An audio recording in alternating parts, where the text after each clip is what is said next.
Sahabat masih belum memahami tentang hidden debt atau hutang tersembunyi yang dilakukan selama beberapa tahun ini yang diwanti-wanti oleh media kemarin itu? Artinya apa? Kita ulangi lagi nontonnya. Saksikan video tersebut. China has lent billions to governments around the world. A lot of these loans were given in secret.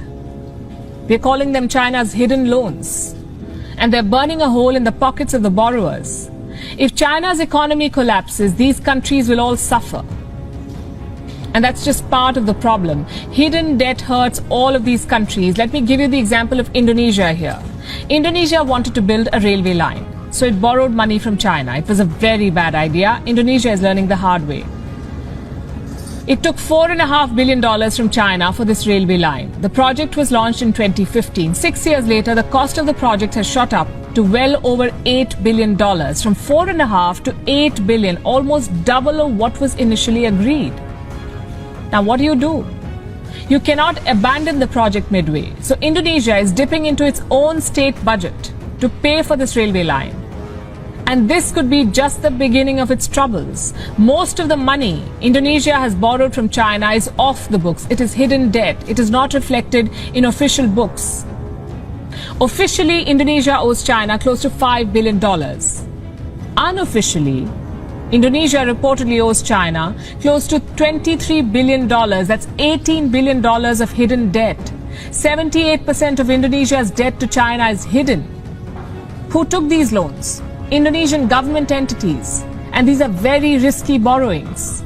The loans were given without sovereign guarantees, meaning if the borrowers go bankrupt, the Indonesian government will face pressure to bail out. They will have to pay that money. It's a trap.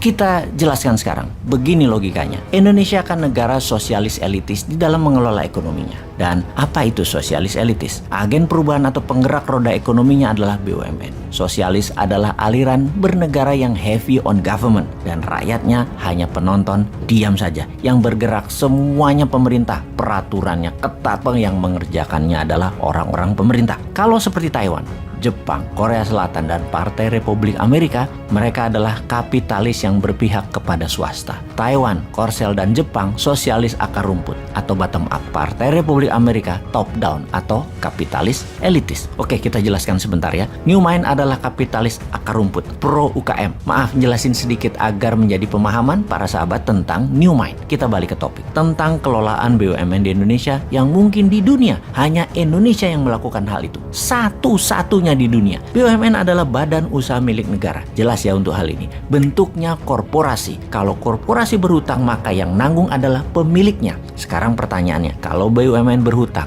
dan rugi, yang menanggung kerugiannya adalah korporasi itu sendiri, BUMN itu sendiri. Betul? Ya nggak begitu. BUMN itu kalau berhutang, kalau tidak bisa bayar, maka yang bayar adalah APBN. Namun dalam berhutang, dalam catatan APBN, hutang BUMN tidak tercatat sebagai hutang negara. Itu yang dimaksud dengan hidden debt oleh media India tersebut. Ketika misalnya Garuda bangkrut, Jiwasraya bangkrut, dan puluhan BUMN punya masalah cash flow, APBN lah yang injek, yang menambah modal, yang membayari tersebut alias rakyat. Begitu BUMN karya-karya yang menjadi bagian pembangunan infrastruktur, mengapa banyak yang bangkrut dan merugi? Jawabannya adalah karena over investment. Over investment itu terjadi karena memang tidak punya free cash. Punya aset, asetnya digadai, dijaminkan, proyeknya di markup. Proyek tersebut 110% uangnya adalah hutangan. Proyeknya bukan proyek produktif yang IRR-nya di bawah 7% udah balik modal. Panjang semua balik modalnya, di atas 20 tahun bahkan. Ya mati bunga lah. Pokoknya